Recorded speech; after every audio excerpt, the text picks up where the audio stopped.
C'est un garçon sans talent qui transfère dans une école d'élite et finit par vivre avec 3 sœurs de génie, tout en essayant de répondre au souhait final de sa mère. L'histoire commence par un garçon douloureusement moyen nommé Yu, qui est transféré à l'académie Seika des élites, uniquement parce que sa mère se trouve être un prodige légendaire, qui est diplômé.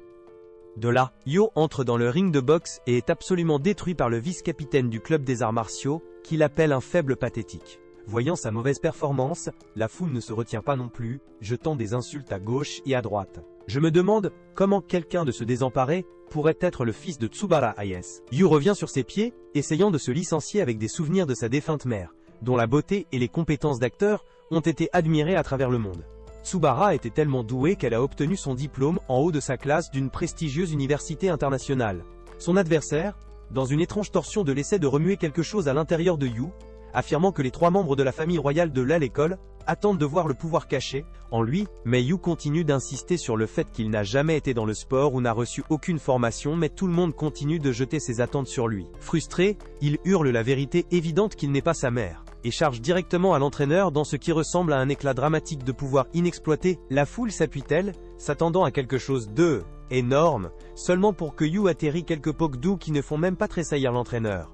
L'entraîneur mec se met en colère, et claque notre gars directement dans le sol, ce qui le rend douloureusement clair que Yu n'est rien de plus qu'une déception. Tous ceux qui avaient placé leurs espoirs sur lui, sont frappés au visage avec une réalité froide et dure, mais ce n'est pas de nouveau pour Yu. Il porte ce poids depuis le moment où il s'est présenté dans le monde. Yu sourit ensuite, et jette un coup sur l'entraîneur, jetant une ligne à moitié cuite sur la façon dont plus quelqu'un est moyen. Plus ils sont obsédés par le talent comme si Sek était un saint graal. Pendant une seconde, l'entraîneur attrape cette étrange étincelle dans les yeux de Yu. Une intensité familière qui reflète le regard d'une actrice de haut niveau. Il se rend compte que Yu n'a probablement pas réussi à repartir avec les compétences de Sabara, mais il est indéniable qu'il s'est retrouvé avec son apparence. Pourtant, l'entraîneur le secoue, tandis que Yu se retourne pour éloigné. À ce moment-là, son acolyte se précipite, lui rappelant que les Royals regardent cette recrue comme des faucons. Ce petit rappel le repousse finalement de l'extrémité profonde, et maintenant il décide qu'il va juste battre le talent en lui, levant son bras pour livrer un dernier mouvement brutal destiné à vous fouetter en forme. Mais juste avant que le coup de poing puisse atterrir, un combattant aux cheveux orange s'attache de nulle part et envoie l'entraîneur voler, le qualifiant de honte totale aux arts martiaux pour avoir choisi un combat avec des amateurs. Tout le monde dans le dojo l'appelle capitaine. À ce moment-là, une pavée aux cheveux bleus et aux cheveux verts se pavanant comme s'ils écrasent un concert, exigeant de savoir comment le fils de l'actrice a fait épreuve. Là aux cheveux bleus est Kazuki, assez célèbre pour que ses billets de spectacle disparaissent avant même qu'il ne frappe les étagères. Le aux cheveux verts est Mimwa, le plus jeune titulaire du titre de shogi, car apparemment, certaines personnes jettent un coup d'eau, œil avant la puberté. Quant au combattant aux cheveux orange qui a sauté plus tôt, il s'avère qu'elle est Nico, du programme d'athlète, une championne des arts martiaux avec un record sans faille et un ego assorti. La foule perd en criant, car ces 3 reines du drame ne sont autres que les soi-disant 3 membres de la famille royale de l'école. Kazuki s'avance et demande à savoir à quel point le fils de Sabara a bien fait dans le test, espérant qu'il pourrait retirer un 4e royal de lui, mais l'entraîneur mec tire le bas en trône roman, appelant le garçon un noob médiocre, dont le talent s'inscrit probablement dans le négatif. Les 3 dames de Hotshot disent à notre garçon à fond qu'il n'y a aucune utilité pour quelqu'un comme lui dans leur école. Yu sort un papier brillant, et leur dit qu'il ne s'en soucie pas parce qu'il a déjà décidé de rejoindre le programme d'enseignement général. Les 3 dames semblent avoir entendu un mythe parce qu'aucun d'entre eux ne savait même que leur école avait une telle chose, et avant que le garçon ne puisse sortir de là avec la dignité qu'il lui restait, il finit par être traîné dans le nettoyage du dojo, car les perdants frottent apparemment les sols. Le soir, lorsque le capitaine Nico et son équipe se présentent au dojo pour leur séance d'entraînement, ils crient tous comme s'ils avaient vu un fantôme, parce que l'endroit est en fait impeccable. Pour une fois, apparemment, les habitants des poubelles n'ont jamais vu le dojo aussi proprement propre. Tout en rentrant chez lui, Yu se demande tranquillement comment il n'a jamais nié être une déception. Depuis qu'il était enfant, il avait envie du genre de louange que sa mère avait l'habitude, mais il ne lui a pas fallu longtemps pour comprendre que même si sa mère était un prodige de la marche, il était que du moyen de personne. Alors qu'il essayait tous les talents possibles sur lesquels il pouvait mettre la main, il a lentement fini par éloigné de sa mère. Il y avait ce drame dans lequel elle a joué où elle a joué une femme au foyer, et même si Sek était beaucoup trop bas pour quelqu'un de son calibre, Yu et sa mère adoraient le spectacle. Lorsque sa mère a été frappée par une maladie en phase terminale, les deux ont expliqué comment leur partie préférée de l'émission était le morceau où chaque épisode se termine par un dîner en famille. C'était la première fois depuis des années que sa mère s'ouvrit correctement à lui, et c'est à ce moment-là que Yu se rend compte qu'elle avait toujours rêvé d'avoir une famille aussi chaleureuse. et belle que celle du spectacle. Malheureusement, ce petit moment heureux ne dure pas trop longtemps, et la dame finit par donner un coup de pied au seau après avoir demandé à son fils d'aller se retrouver une famille heureuse. Le garçon fait ses affaires, et tout en espérant compenser tout ce que lui et sa mère ont raté, il se dirige vers la place de Mikadono. Le propriétaire du manoir lui envoie les clés avec une note lui disant qu'il peut se faufiler quand il le souhaite. Alors qu'il entre à l'intérieur, il est complètement ravi de voir à quel point l'endroit est énorme. Il commence à se demander qui ce monsieur M. Mikadono les mêmes, et juste au moment où il s'assoit pour déballer ses affaires, Nico se présente en mode d'attaque complet, désespéré, de éliminer ce qu'elle pense être un cambrioleur qui est entré par effraction dans sa maison. Notre gars essaye d'expliquer qu'il n'est pas qui elle pense qu'il est. Mais la femme minable finit par glisser et tomber à plat sur le sol comme une cinématique d'une comédie bon marché. Yu prend ce moment d'or pour se moquer de elle, jetant que même des prodiges aient parfois frappé le sol, puis jette une serviette sur elle, comme s'il faisait une charité. À ce moment-là, Miwa et Kazuki se présentent et demandent ce que ce garçon fait dans leur maison, et Nico a rapidement souligné qu'il est clairement un cambrioleur. Alors que notre héros essaye de comprendre pourquoi ces royals sont même ici, il reçoit un appel de Mikadono lui-même. L'homme demande s'il a trouvé l'endroit et continue à expliquer que sa défunte mère, N, était pas seulement son ami, mais aussi son bienfaiteur, c'est pourquoi il rend maintenant l'appareil. Le monsieur Shady ajoute alors qu'il a oublié de lui dire qu'il a 3 filles, et dit au garçon de s'entendre avec eux. Yoli se tourne vers les sœurs, se souvenant du souhait mourant de sa mère, et commence à penser qu'il doit maintenant devenir une famille avec les 3 filles Mikadono. Pour lui, toute cette situation ne semble rien de moins qu'un rêve. Vivre avec 3 mignonnes douées ressemble à une bénédiction des cieux. La fille cependant n'a pas l'air trop ravie de l'arrangement, mais comme leur père est celui qui appelle les coups de feu, ils n'ont pas d'autre choix que de jouer. Pourtant, le garçon parvient à se ressaisir et se présente correctement, espérant mieux les connaître. À ce moment-là, le garçon réalise quelque chose de terrifiant. L'ensemble du manoir ressemble à un stylo à porc, déguisé en maison, couvert de désordre partout. Apparemment Kazuki était en charge des plats, mais elle a fait une excuse à moitié cuite pour ne pas avoir en vérité. Elle a essayé, mais a fini par casser chaque plat, et a abandonné de frustration. Pendant ce temps, Miwa et Nico étaient censés gérer la lessive et le nettoyage, mais à en juger par leur apparence et leur déplacement, ils semblent être le genre de catastrophes qui ont besoin de se nettoyer. Après avoir été torréfiés là où cela fait mal, les dames changent rapidement de vitesse et commencent à traîner notre garçon, en évoquant la façon dont il a à peine réussi un misérable 45 sur le test d'aptitude, bien que Yu ne laisse pas cette glissement et se moque de les corriger à 42. Alors que les 3 continuent de se chamailler et de jeter des plaintes inutiles, ils regardent et remarquent lentement que tout brille soudainement comme un hall de l'hôtel 5 étoiles. Il s'avère que, alors qu'ils étaient occupés à courir la bouche, le garçon S était déjà transformé en une sorte d'assistant de nettoyage. Le lendemain matin, notre garçon se réveille dans l'espoir de mieux connaître les dames pour le petit déjeuner, car il n'y a pas d'école aujourd'hui.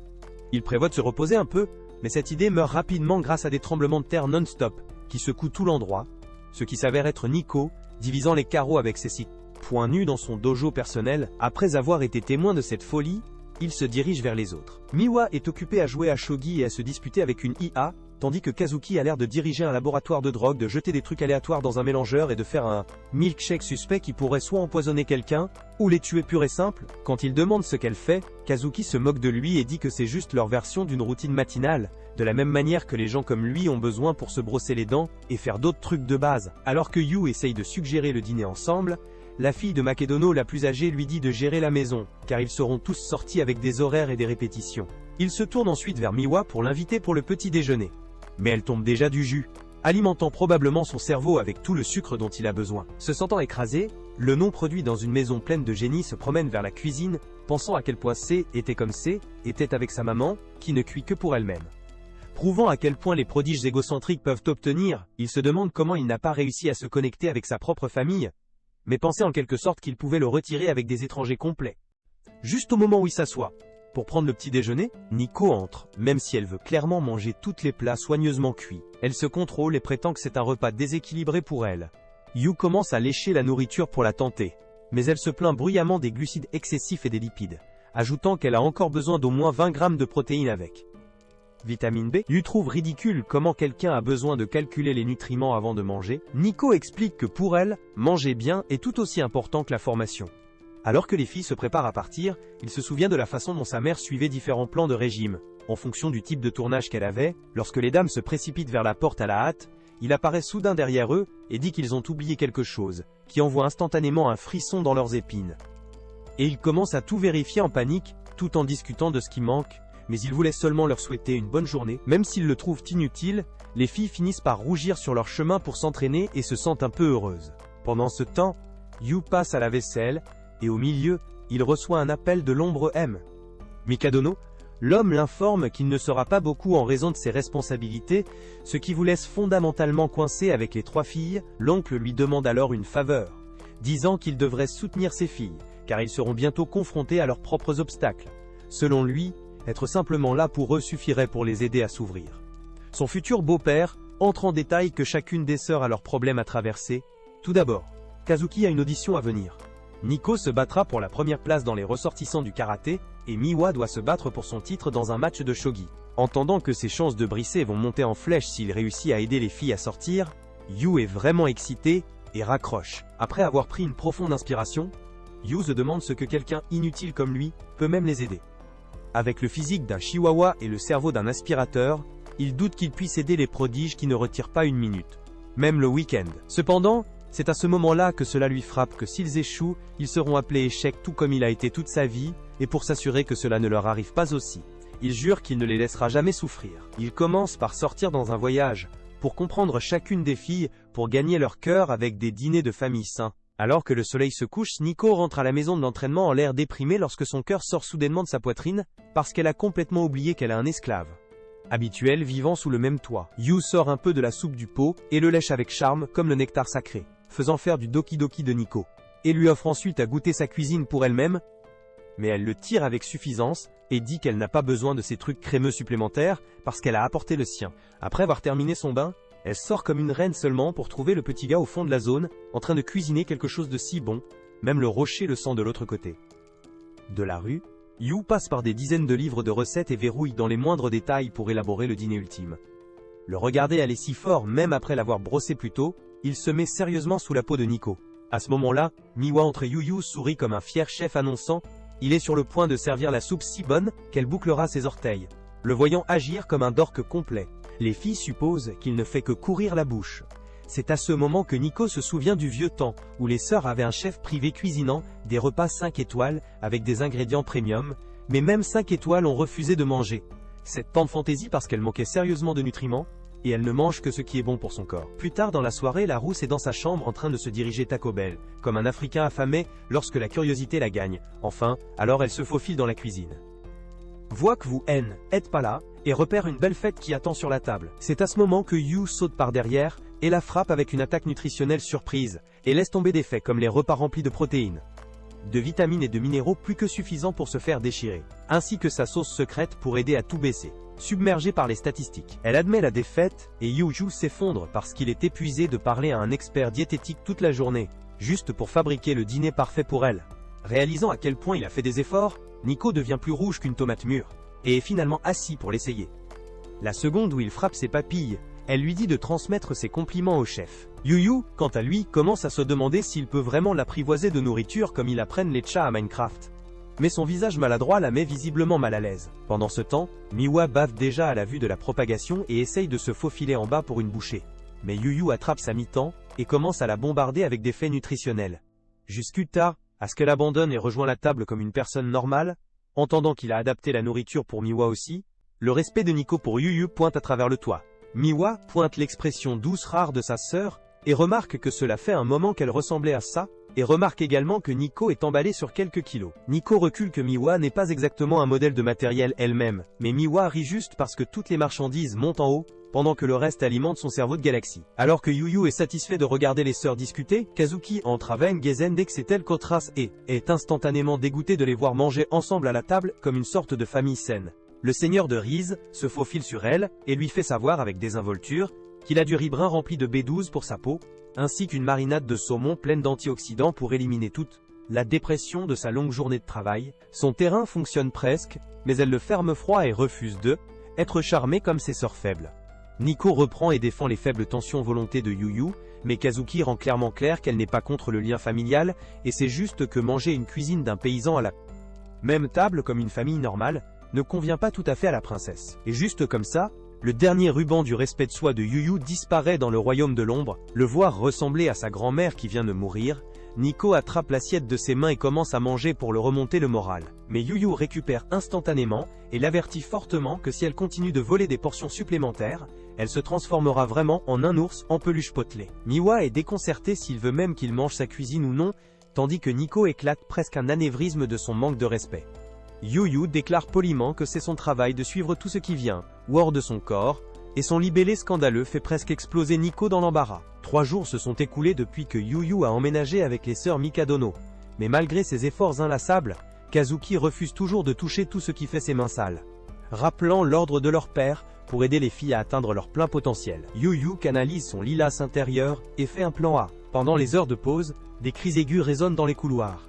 Alors qu'une foule de filles essaye Kazuki Senpai comme des papillons, la doublant, avec des éloges de niveau de fond. La mâchoire de Yu Yu frappe le sol à quel point elle est très populaire, mais il s'approche pour l'impact et salue bonjour au peloton avec un grand sourire. Les filles le reconnaissent instantanément comme ce clochard sans talent. Et Kazuki lui dit de partir avant de tenter son aura divine, avec son énergie perdante, tout en lui tirant un regard comme il a utilisé, mais il a appelé quelque chose qu'il peut lui donner, et il est sûr qu'elle l'aimerait, évidemment de parler de son cuisine. Les filles sont extrêmement troublées, alors Kazuki crie à Yu Yu pour cesser de tromper tout le monde avec sa mauvaise déclaration, et jure qu'elle va le faire payer quand ils sont de retour à la 7 d'âge. Amea Dotokoa. Maison, ce qui creuse le trou encore plus profondément, son armée de fans lui bombarde de questions, alors Yu Yu utilise le chaos pour échapper. Plus tard, Yu Yu rencontre Nico pour élaborer des stratégies sur la façon de gagner Kazuki et finit par choquer à quel point le club de karaté dépend de elle, mais dès qu'elle le repère, Kazuki se souvient de sa revendication scandaleuse de la veille et la pure audace de lui, montrant son visage à nouveau la rend livide. Ses simples dévoués se demandent instantanément qui cet imbécile pense qu'il l'appelle par son prénom si désinvolte, mais un regard sur la reine du démon Yu Yu se rend rapidement compte qu'il ne se présentera pas en un seul morceau s'il continue de le faire, donc Miwa est officiellement la seule carte qu'il a laissée à jouer. Ailleurs à Zell, école, Miwa est occupée à jouer à shogi sur son téléphone, lorsqu'elle entend ses camarades de classe se débattre sur un problème. Elle fait des mathématiques rapides, et dit franchement qu'ils doivent vraiment être déficients dans les cellules du cerveau, s'ils ne peuvent même pas résoudre quelque chose d'aussi facile. Comme prévu, les filles font une sortie rapide avec leur dernier déchiquetage de respect intact, et Yu Yu les regarde en sortant. Il entre en classe, mais après avoir ressenti l'humeur complètement différente de Miwa à elle, école, il atténue son excitation. Yu Yu l'invite poliment à le rejoindre pour le déjeuner à la cafétéria, mais elle lui dit de se perdre. Lorsque Mi se rend compte qu'il n'abandonnera pas, elle ne sort pas du cours, et il continue de la suivre dans elle, école. Il la poursuit obstinément même après avoir insisté pour qu'il la laisse tranquille, et avant de le savoir, elle rit joyeusement alors qu'elle s'enfuit comme si A était un jeu de tag. Après avoir joué, le pantalon du haut évidemment pas athlétique comme des chiens avec l'asthme, et il souligne qu'elle ressemble à l'enfant silencieux en classe. En entendant cela, elle avoue que les conversations à faible école secondaire des lycéens moyennes sont trop difficiles à comprendre, car elle est l'une des Royals. Lorsque Yu Yu dit qu'il peut se rapporter, elle regarde une confusion brute sur la façon dont cela est même possible. Assis avec une confiance de pointe, il dit qu'il est également assez royal, ou plutôt royalement court handicapé intellectuellement, et un échec royal malgré les regards charmants qu'il a hérités de sa mère incroyable. Il essaye de lui expliquer que être différent n'est pas vraiment une mauvaise chose. Et au milieu de son discours de motivation TED, Yu Yu oublie ce dont il parlait, qui se fait vraiment sur les nerfs de Miwa, mais après l'avoir rôti un peu, elle l'appelle un baka, son petit baka. En déjeuner, Yu Yu dit à Mimenwa qu'il cherche un moyen de gagner Kazuki parce qu'il manque de paille pour saisir, alors elle lui dit que quand elle avait 3 ans, elle a vu sa sœur vraiment heureuse lorsque leur mère a fait un repas spécial pour elle. Mais c'est à peu près tout ce dont elle se souvient, ce qui laisse Yu Yu complètement choqué, parce que son cerveau de poisson rouge ne peut même pas se souvenir de ce qu'il a fait il y a 5 minutes. Mais avec cet indice, il revient dans la cuisine, et commence à théoriser les plats que sa maman a utilisés pour elle. À ce moment, Kazuki apparaît par derrière, ressemblant à un zombie, et quand il lui pose une question, elle tombe avec un bruit sourd parce qu'elle a une très mauvaise fièvre. Plus tard dans sa chambre, la princesse soutient que ce psésie était vraiment pas un gros problème, et qu'elle était juste fatiguée. Mais Miwa obtient des brûlures de 3e degré en lui touchant le front, et Nico essaie de gifler un coussin de refroidissement sur elle pendant que la sœur têtue se bat. C'est alors que Yu Yu se présente avec un bol de bouillie, ce qui la met si en colère qu'elle les jette tous avant de pleurer seule au lit sur son corps fragile. Yu Yu se rend compte qu'elle sait avec quelle facilité elle tombe malade, et continue toujours ses répétitions sans faute. Il laisse la bouillie à sa porte, mais après la 2e fois qu'elle la renvoie, il pénètre dans la chambre de Gremlin ingrat, et se mâche. Mais sur son chemin pour le lancer, ses genoux donnent, et elle tombe au ralenti pendant qu'il se tient là, prêt à devenir son coussin humain. Elle lui demande ensuite pourquoi il ne la laissera pas tranquille, Et Yu reprend qu'il veut qu'elle se rétablisse bientôt, donc elle ne manque pas de répétition. Et propose même de lui donner des cours privés. Kazuki doute sérieusement de ses compétences, mais il se vante qu'il a fait ses débuts à Rel, âge de 2 ans, et affirme la domination comme son senpai, avec 4 ans d'ancienneté. Après avoir traversé le scénario, il joue le rôle de la princesse, tandis que Kazuki joue le prince. Bien que le moment où la première ligne plus rigide que le bois du matin laisse sa bouche, elle claque la porte sur son visage. Notre garçon lui dit qu'il se réchauffait juste avant d'admettre que sa mère lui a obtenu d'innombrables auditions, et qu'il a échoué chacun. Cela la met vraiment en colère, et elle dit au bébé Nippo qu'il ne comprendra jamais à quoi ressemble le travail acharné, mais il revient le lendemain après avoir relu le script. Seulement pour se faire rejeter à nouveau, le 3e jour, il revient après avoir pratiqué 10 fois, mais son acteur horrible fait saigner ses oreilles. Le lendemain, elle lui dit avec colère d'arrêter de harceler, alors il admet la défaite. Alors qu'elle se souvient des attentes élevées de son équipe d'actrices pour porter le film avec Sarexa, performance sans faille. Kazuki décide de sortir du lit, au lieu de perdre du temps.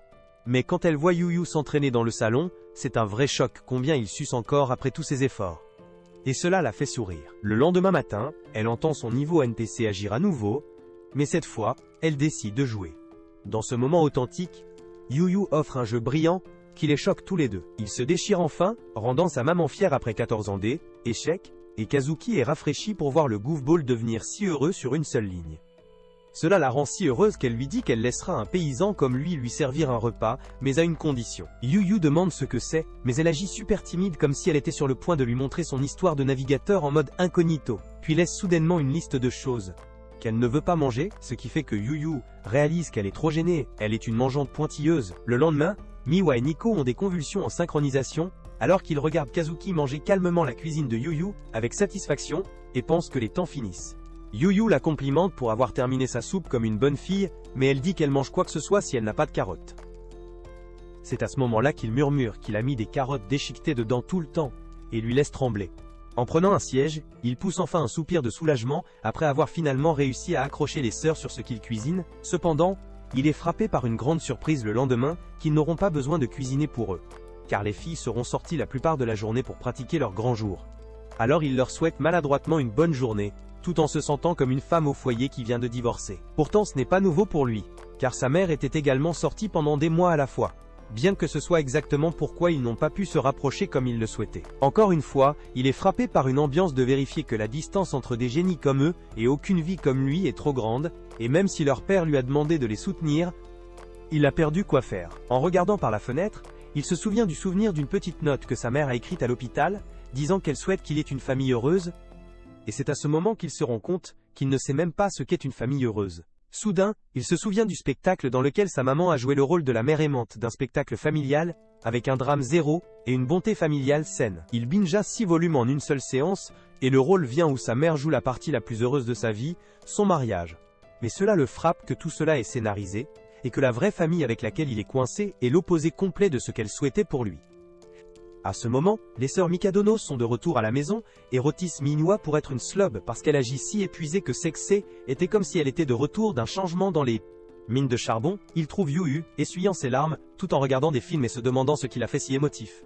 Miwa pense que c'est juste une autre émission familiale, mais au moment où Kazuki voit sa mère à la télévision, elle se rend compte qu'il est encore un enfant qui manque vraiment sa mère. Même si Yu viblait, avec un regard sérieux sur son visage, elle lui assure qu'il n'a pas à travailler si dur et à être un père à la maison pour donner l'impression qu'ils sont une famille, et Miwa la soutient. Nico cuit en ce qu'il est le bienvenu d'O, être un freeloader parce qu'il ne s'attendait pas vraiment à lui depuis le début, mais cela le met tellement en colère. Yu avoue que la raison pour laquelle il travaille si dur est parce qu'il n'a pas essayé de se lier avec sa mère, pensant qu'elle était trop différente de lui, et était une erreur qu'il a regretté plus tard, donc il veut connecter le cœur à elle, âme, et refuser de manquer la chance de profiter d'une vie de famille heureuse avec eux également. Les 3 sœurs sont effrayées au moment où ils l'entendent dire une famille heureuse. Et Nico marmonne pour elle-même que les familles heureuses sont un fantasme qui n'existe que à la télévision. Mais Thunder l'humide toujours, et demande comment ils peuvent être de la famille, tout le temps que le protagoniste à la télévision propose à l'héroïne et l'embrasse. Ce qui fait hurler le public. Après avoir regardé cela, Yu sent les sœurs Mikadono percer son âme avec leur regard avant de se paniquer sur le plan fou du petit homme. Kazuki est dans le déni, elle fantasme en fait de se marier pour une seconde, tandis que Nico essaie de se convaincre qu'elle préfère s'entraîner plutôt que épouser un échec. Et Miwa pense qu'elle a été lavée par le cerveau, par la stupide scène d'amour. À ce moment-là, Yu déclare qu'il a déjà fait son choix, et dit le nom de Nico, la laissant figée en place. il le fait dénoncer et déclare qu'ils doivent connaître les anniversaires les uns des autres. Les trois sœurs court-circuitent comme il explique Nico dans la même année, donc en famille. Il devrait savoir si elle est sa petite sœur ou une Sanara Arawan, cela déroute à nouveau les filles, et ils disent aux paysans indépendants de rester à la poubelle, où il appartient. Plus tard dans le bain, Nico est toujours agitée pendant son bain lorsqu'elle entend son cri à faible testostérone résonner de la cuisine. Elle se précipite en pensant que quelqu'un est intervenu, seulement pour le trouver dévasté car il n'y a plus de pain pour les sandwichs. Nico se casse à lui pour arrêter de pleurer sur des choses aussi minuscules que lui, mais quand elle se rend compte qu'elle est fondamentalement nue, elle s'envole d'embarras et se heurte à Miwa. Sa sœur intellectuelle remarque immédiatement qu'elle est un peu trop rouge pour quelqu'un qui vient de sortir du bain. Miwa commence à analyser tous les scénarios possibles qui auraient pu la faire agir, lorsque Yu apparaît avec un paquet de serviettes. Ses hormones deviennent détraquées la seconde où sa main touche la sienne, alors elle laisse tomber les serviettes et commence à l'intimider, ce qui fait que Yu pense qu'il est puni pour être en tennis. Freeloading, voyant Miwa avoir une crise hormonale comme elle. Nico demande si elle a également le béguin pour le petit coquin, mais Miwa se verrouille immédiatement sur le Klepan également, et commence à la mâcher de confesser par accident. Alors que Yu plie silencieusement les serviettes dans la zone de guerre. En regardant les deux sœurs faire un chahut, Kazuki soupire et dit à ses petites sœurs d'agir leur âge. Yu demande à son aide pour ranger un pot sur le beau, étagère supérieure, et la charmante princesse lui demande s'il a besoin d'autre chose après qu'elle a terminé. Quand Yu la remercie avec un sourire charmant, elle agit cool car cela ne la fit évidemment pas fondre, jusqu'à ce que ses sœurs l'attrapent et l'appellent, déclenchant un 3 ans chauffant qui est le plus grand idiot en amour. Finalement, Yu en a marre, et leur dit à tous de le faire tomber, parce qu'ils sont de la famille, et il admet également qu'il n'a aucune idée de ce qu'ils se battent. Ce qui laisse les filles le regarder dans une déception brute. Après leur départ, il soupire, et remarque ensuite qu'ils ont quitté tout le salon en ruine. Pendant le nettoyage, Yu reflète tranquillement que la vraie vie ne sera jamais aussi parfaite qu'elle l'a l'air à la télévision. Même alors, le dîner qu'ils ont partagé est un souvenir qu'il chérira toujours. Il se retrouve à souhaiter une vie heureuse avec eux, et c'est à ce moment-là qu'il tombe sur un trésor inattendu, une photo du trio de Mikadono, en tant qu'adorables petits-enfants. Il surdose instantanément sur la gentillesse, et se demande comment ils sont passés de ce qu'ils sont maintenant. Il souhaite qu'ils puissent en prendre une nouvelle photo sous l'arbre de la fleur de cerisier, et décide de demander qui a oublié la photo. Mais quand il vérifie les sœurs, les trois claquent immédiatement la porte sur son visage.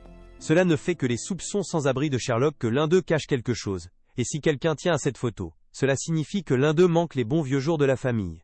Comme lui, cependant, le lendemain matin, les trois sœurs se séparent, fermant son enquête privée, avant qu'elle ne commence. Pourtant, il est impressionné d'apprendre que ces prodiges voyagent dans tout le pays, et décide de creuser plus profondément où se déroulent leurs événements. Et c'est là qu'il frappe le jackpot. Plus tard dans la soirée, Yu réchauffe du lait pour aider Kazuki à mieux dormir. Mais Miwa et Nico ont l'air visiblement ennuyés parce qu'ils ont oublié de réserver une chambre d'hôtel. Juste à la peine, leur nuit dans le sarcasme brillant les étonnait en révélant qu'il a déjà réservé un hôtel pour eux.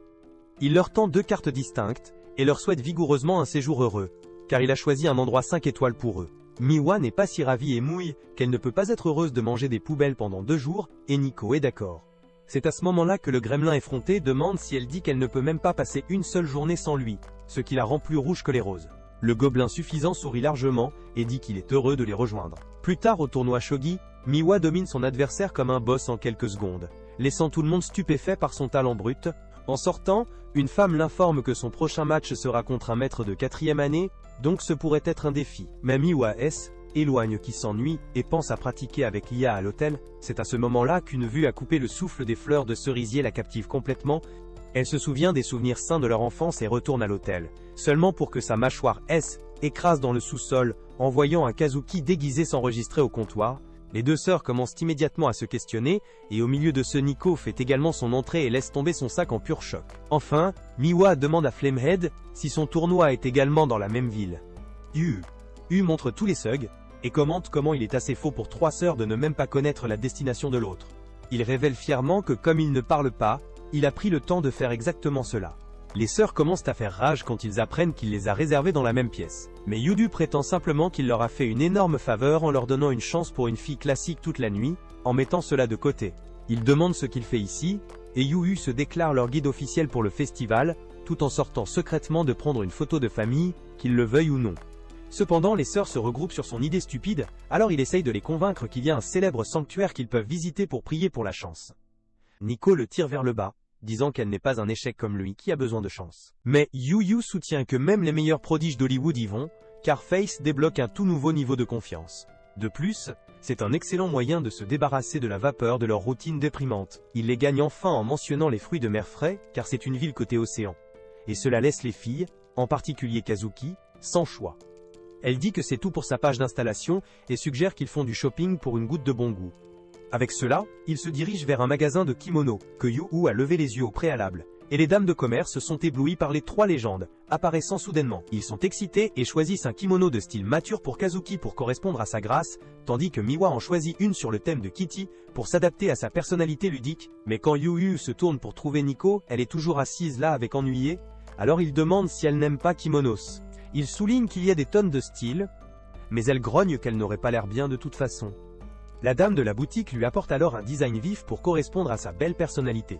Mais Nico revient quand elle voulait autrefois une robe girly, et leur père ne l'a jamais laissé acheter rien de féminin. Elle se jette à la dame du magasin, mais à ce moment-là, Yu se présente avec un kimono qui rayonne la féminité maximale, et dit qu'il pense que c'est parfait, parce qu'elle est la fille la plus mignonne qu'il connaît. Nico se fait bien frapper dans les sentiments, et quand il lui demande de choisir entre les 2 styles, elle prend les 2 dans le vestiaire, et au moment où elle sort avec ses cheveux attachés. Tous les 3 sont complètement époustouflés par sa beauté enchanteresse. Ensuite, la famille pas si typique se dirige pour profiter du festival. Miwa mentionne qu'elle commence à avoir faim, incitant Yu à lui rappeler de rester proche et de ne pas éloigner trop loin. À ce moment-là, la foule reconnaît Kazuki, et en un rien de temps, un essaim de gens se précipite vers elle comme un paquet de fans désespérément pour un autographe. Yu va espérer que les sœurs se rapprocheraient de cette sortie. Mais de la façon dont les choses se déroulent, Kazuki semble être passée en mode travail. Alors qu'elle regarde ses sœurs profiter de leur nourriture, Kazuki ressent brièvement une teinte de nostalgie. Mais la brosse, en même temps, une fille à proximité, qui n'a clairement aucun intérêt pour Kazuki, exhorte son amie à se dépêcher et à la suivre. Cependant, alors qu'elle se détourne, sa sandale se casse et elle commence à tomber en avant. Avant qu'elle ne touche le sol, Kazuki l'attrape et finit par impressionner même celle qui, n'était pas ses fans. Portant la fille dans un ascenseur de princesse, elle l'aide à trouver un endroit pour s'asseoir. Pendant ce temps, Yu a du mal à essayer de garder une trace de Kazuki dans une foule aussi chaotique. Après que Kazuki ait escorté la fille en sécurité, et commence à se promener avec une traînée de fangirls derrière elle, elle se fait soudain pousser directement dans les buissons par quelqu'un qu'elle soupçonne instantanément d'être un kidnappeur. Il s'avère que le soi-disant kidnappeur n'est autre que notre garçon. La tête bleue se prépare à élever l'enfer, gonflant déjà de rage, exigeant une explication de tout ce qui était censé être, mais avant qu'elle ne puisse commencer à déclamer, il la ferme calmement et lui dit de simplement creuser dans la nourriture qu'il a apportée, afin qu'elle puisse réellement profiter du festival. Elle ne peut pas toujours pincer sa nourriture. Mais notre gars ne recule pas, et souligne qu'il a vu qu'elle lui blessait le pied, sans perdre de temps. Il le vérifie et découvre que c'est en fait une très mauvaise blessure. Tout en terminant soigneusement, il laisse tomber quelques mots sages, sur la façon dont elle n'a pas besoin de s'intégrer dans les attentes de quiconque et devrait être, qui est juste qui qu'elle veut être. La tête rouge termine son pied avec cette touche calme et sans fioriture, tandis qu'elle est assise là, rougissant silencieusement comme un collégien confus. Pendant ce temps, Nico et Miwa font de leur mieux pour profiter de la journée. Mais il s'avère que la tête d'orange est hilarante sans espoir lors des jeux de festival. Son visage devient plus rouge qu'une tomate bouillie, alors qu'elle ne cesse de ne pas attraper un seul saumon, se précipiter comme si elle pêchait les yeux à ce moment-là. Tous les 2 se figent quand ils repèrent leur sœur aînée marchant pour les rejoindre, et juste à côté d'elle est Yu, qui l'a en quelque sorte convaincu de porter un masque de sus pour l'aider à aller incognito. Yu suggère ensuite un match, faisant équipe avec Kazuki, tandis que l'autre côté est coincé avec Nico et Miwa. Nico prend immédiatement un coup sur sa sœur, disant qu'elle devrait porter ce masque souriant effrayant tout le temps, car son visage habituel semble être prêt à tuer quelqu'un. Kazuki sourit sous le masque, et le match démarre. Yu finit par claquer son poisson, attrapant la pagaie en premier, suivi par Miwa, qui pleure instantanément un jeu déloyal, et accuse sa sœur de tricherie, car elle n'a même pas encore ébréché le sien. Les choses en spiralent rapidement, et le défi se transforme en une bagarre complète et sœur. Yu recule, pensant que cela pourrait être un moment de liaison rare en déguisement, et se précipite pour découvrir une grande compétition qui se déroule à proximité. Apparemment, la tâche consiste à sauter sur des plateformes en forme de lotus, et à se rendre jusqu'à la porte Tori, qui ressemble honnêtement à un jeu truqué pour les surhumains. Le vainqueur a non seulement une chance ridicule, mais aussi un selfie maladroit avec le gardien d'or du sanctuaire. Les autres sont également morts, affirmant que la définition du selfie comme fondée, écran de votre téléphone stimule votre chance, et même en jetant une garantie étrange. Yu défile à travers l'ancienne photo du Festival des Sœurs, et se rend compte que c'est la même compétition où ils ont gagné et obtenu cette statue. Inspiré, il décide de recréer cette scène, en espérant qu'il puisse en quelque sorte retirer l'impossible, et se rendre à la ligne d'arrivée lui-même. Avant que Yu ne puisse même se décider, la foule se déchaîne déjà, avec des gens qui se précipitent pour gagner ce selfie maudit avec la statue. L'un après l'autre, ils échouent misérablement car certaines des plateformes de Lotus plongent et coulent au moment où quelqu'un marche dessus. Il s'avère que vous devez trouver le chemin chanceux des feuilles pour se rendre jusqu'à la porte sans finir de tremper, ce qui fait que tout cela se sent comme une version d'action en direct de Fall Guys. Les gens continuent de sauter et de tomber, ce qui rend légèrement plus facile pour le prochain lot de deviner quelle plateforme pourrait réellement tenir. Plus ils tombent, plus le chemin devient clair, mais les autres continuent de sourire comme des méchants de jeux maléfiques. Selon eux, ce défi est si ridiculement difficile que personne n'a réussi à l'effacer au cours des 10 dernières années, et les derniers à le faire étaient autrement que les 3 sœurs prodiques elles-mêmes.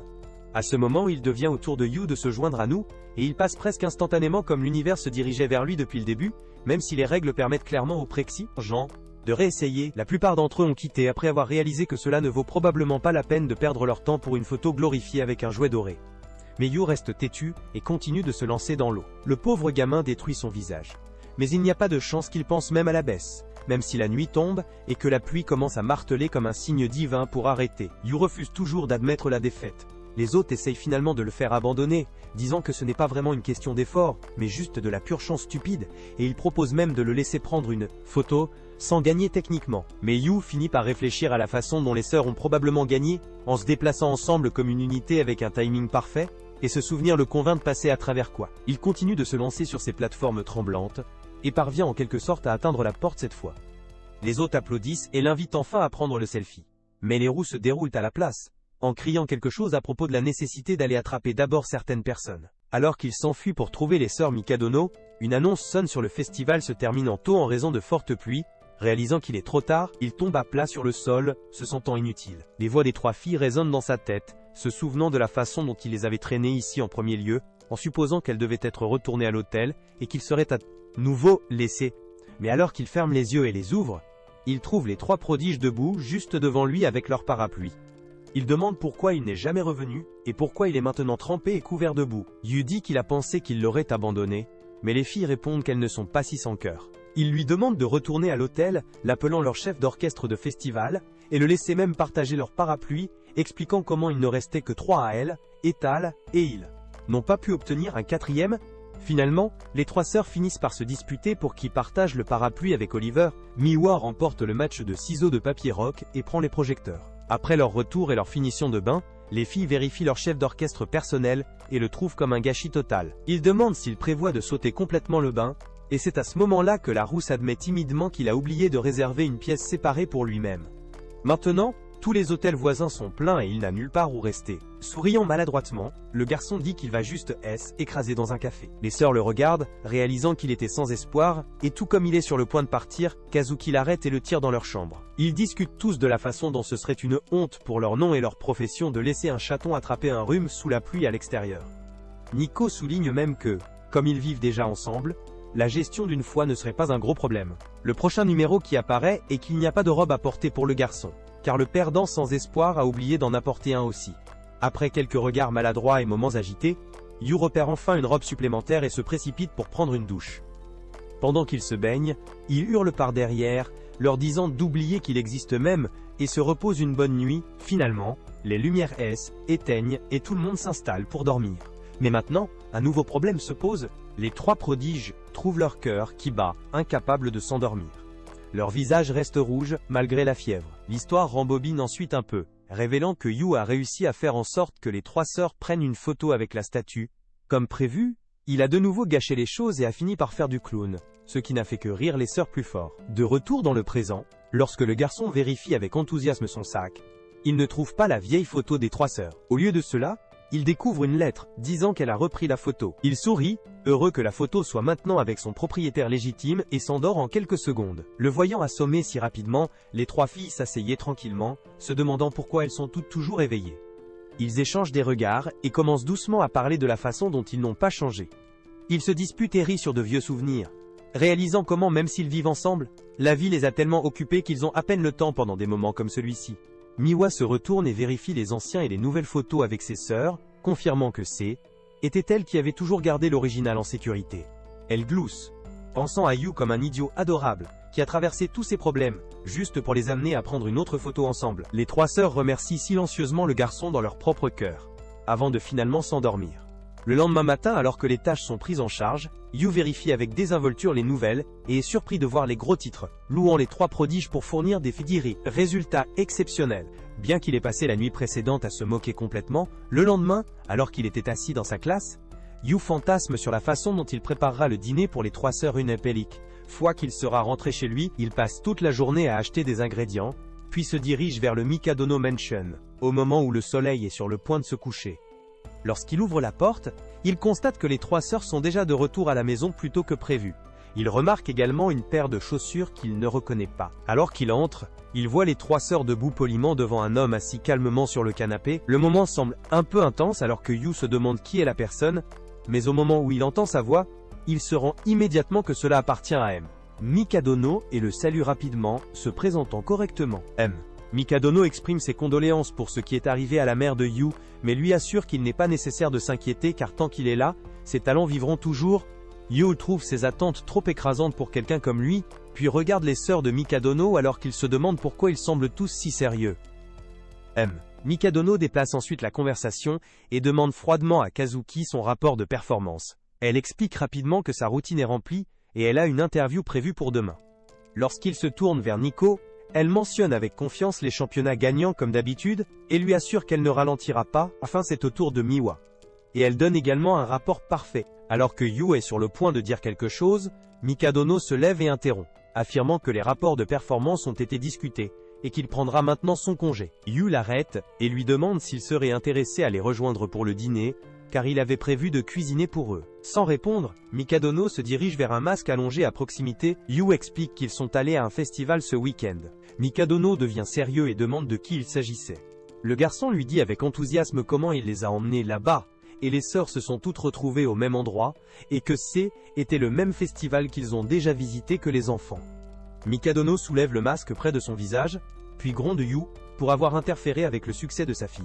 Yu parle de la bonne chance qu'ils ont reçue de la visite, mais Mikadono le rejette, disant qu'il ne croit qu'au travail acharné et non dans la chance.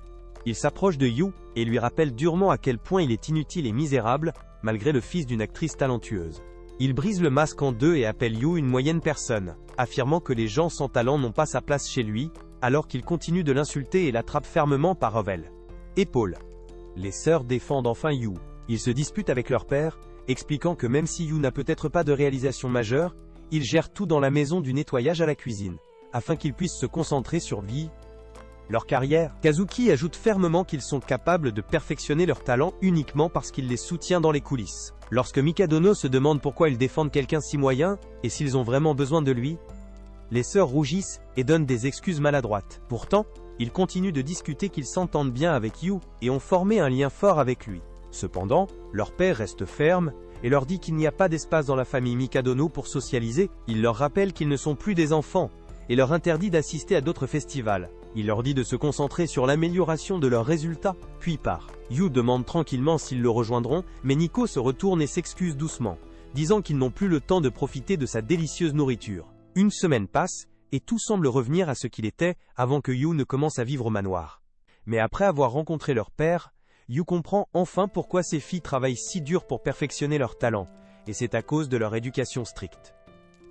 Il se souvient de la façon dont les sœurs ont finalement commencé à s'entendre. Cette nuit-là, tout le monde au club rentre chez lui, à l'exception de Nico, qui reste tard pour s'entraîner comme elle le faisait.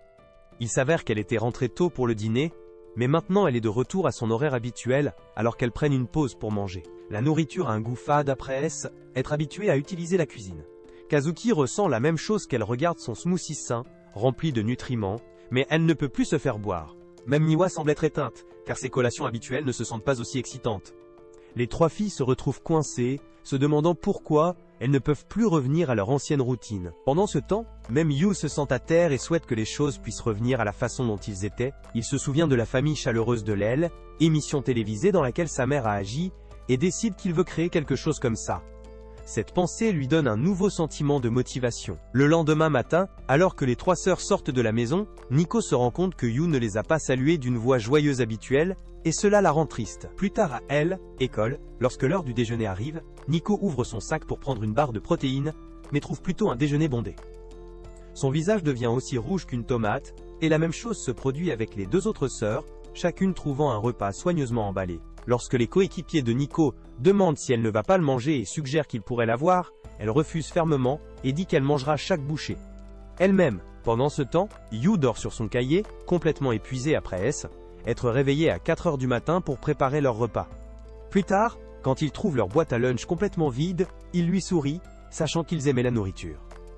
Ce soir-là, les trois sœurs appellent Yu et lui disent sérieusement qu'ils veulent former une costédité avec lui. Confus, Yu Kuei-zan se demande pourquoi il parle soudainement de navire. Mais les sœurs ne se regardent pas d'humeur à plaisanter, car ils lui rappellent que leur père a averti qu'il jetterait Yu Kuei-Aba. Moins qu'il ne se prouve, il propose donc que s'il les soutient dans les défis à venir, ils sont prêts à l'accepter comme l'un des leurs. Ils expliquent ce qui nous attend pour chacun d'eux, et disent qu'ils ont besoin de son aide pour faire face à tout cela. Excité par l'idée, Yu promet qu'il leur fera le déjeuner tous les jours parce qu'ils sont une famille, mais les sœurs le corrigent et expliquent clairement qu'il n'est qu'un partisan. Le lendemain, tout comme les sœurs Mikadono sont sur le point de partir pour la journée, Yu leur tend leur déjeuner. Kazuki l'informe qu'ils rentreront à la maison vers 7 heures du soir, afin qu'ils puissent également préparer le dîner pour eux.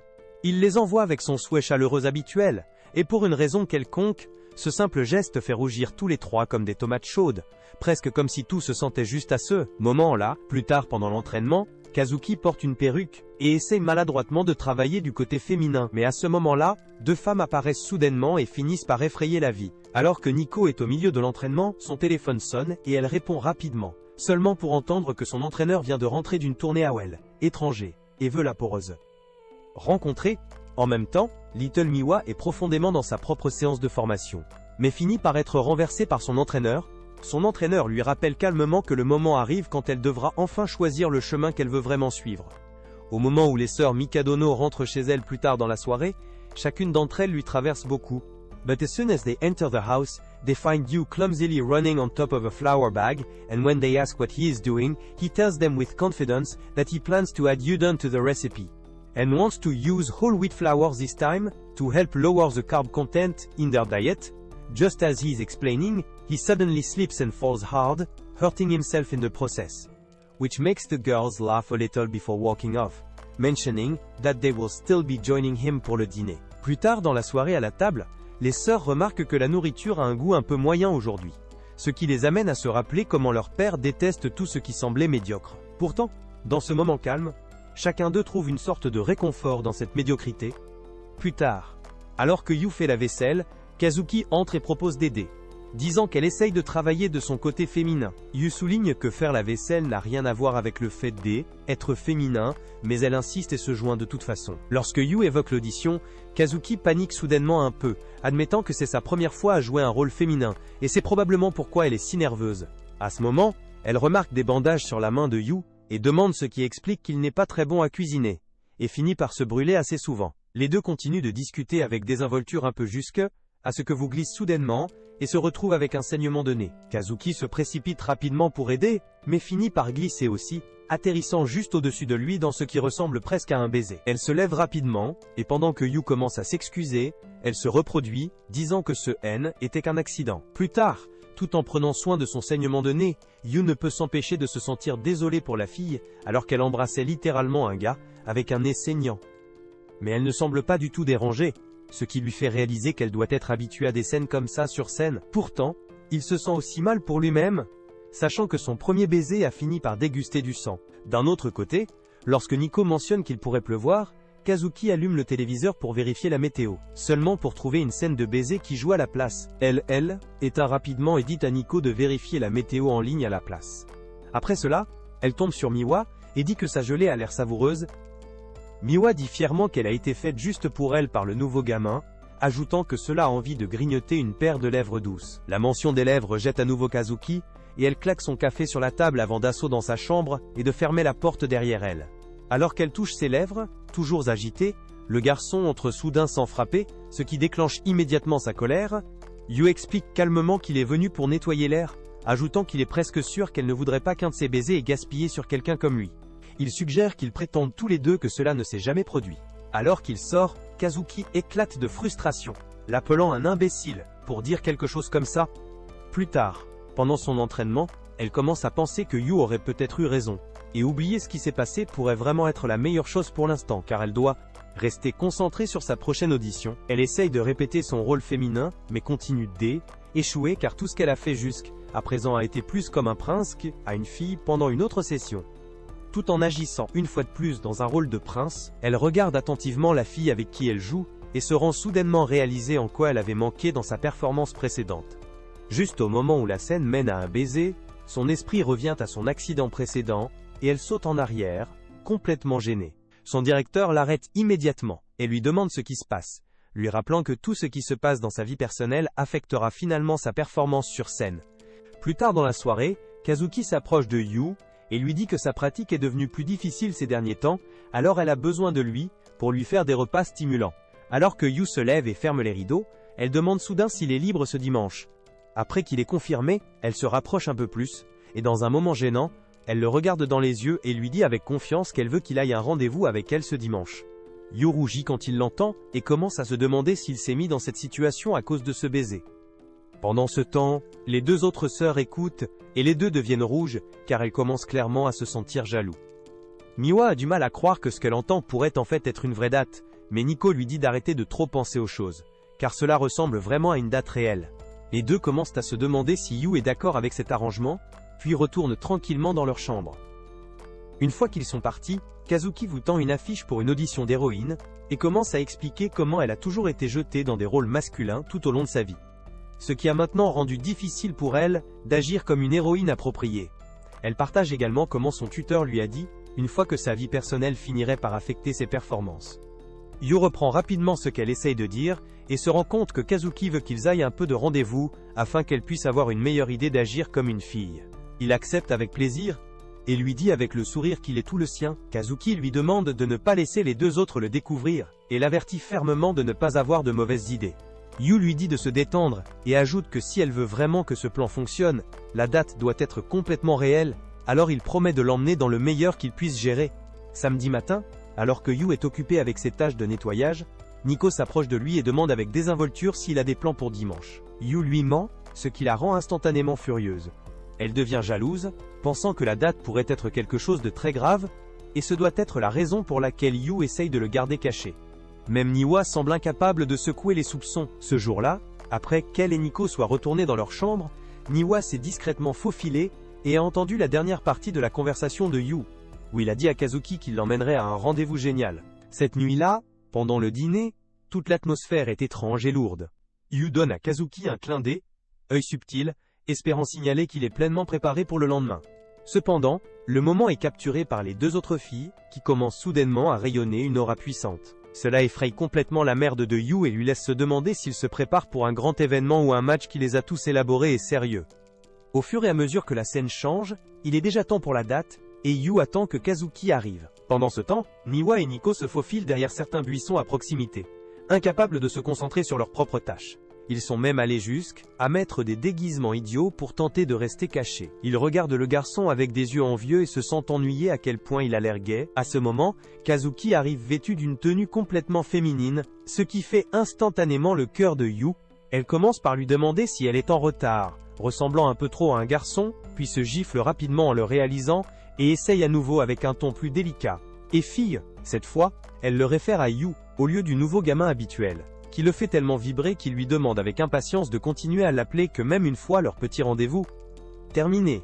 Les deux sont d'abord en premier à l'aquarium, ignorant que les sœurs jalouses les ont secrètement parvenues. En regardant à distance, les sœurs fuient à quel point Kazuki a l'air magnifique dans sa tenue féminine.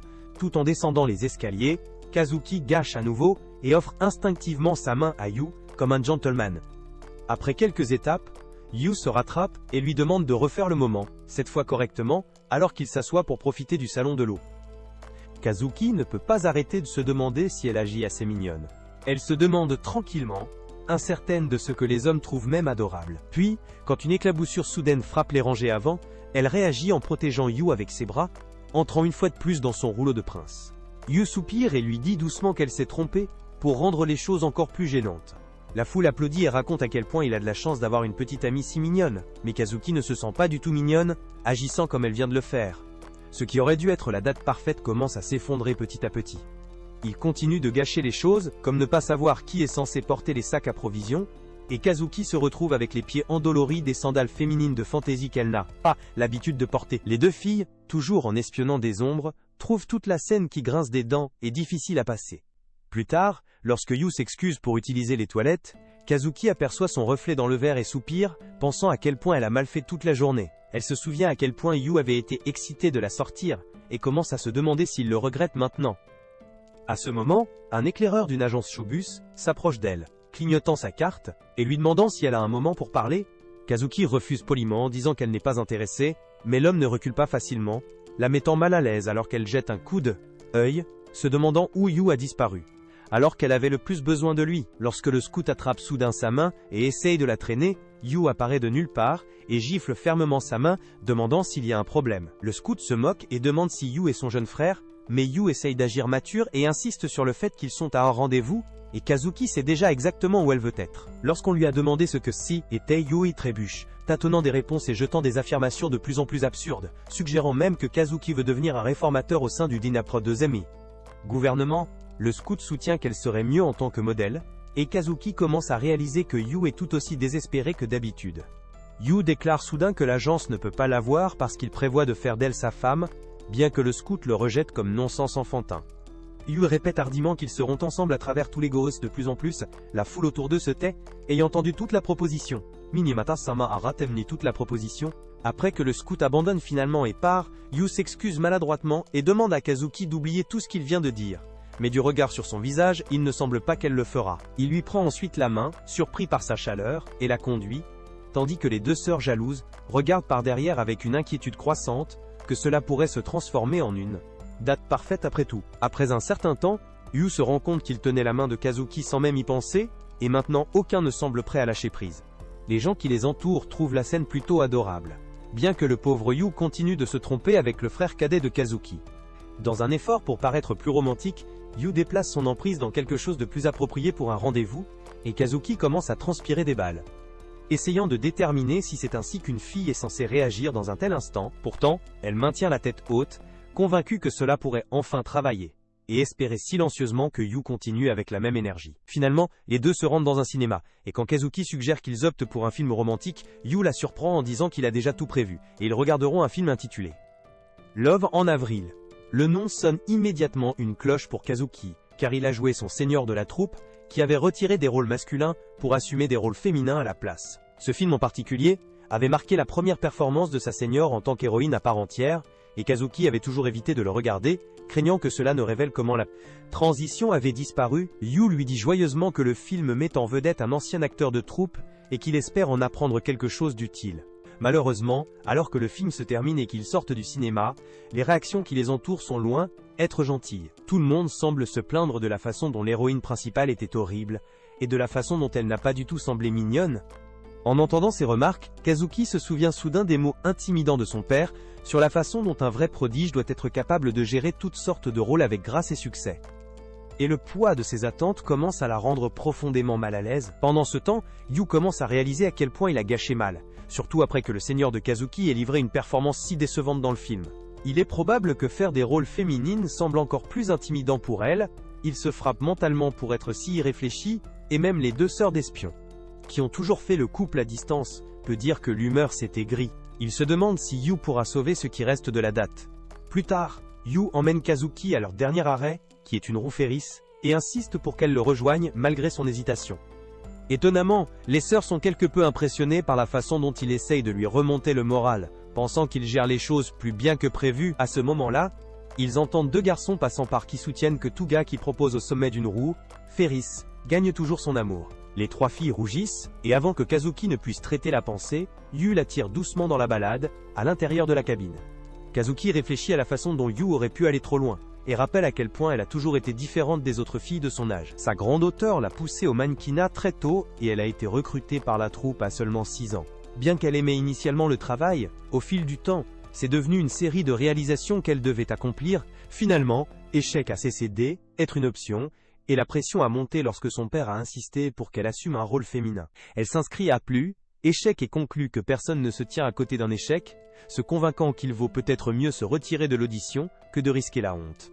À ce moment, son regard se déplace vers Yu, qui est littéralement en vibration grâce à sa peur des hauteurs. en particulier avec la mer à travers le sol en verre sous lui. Quand elle demande pourquoi il a choisi cette balade, Yu crie que ce devait être une date parfaite, et Kazuki se souvient soudainement de ce que ses garçons avaient dit plus tôt à propos de la Chokushin Exim.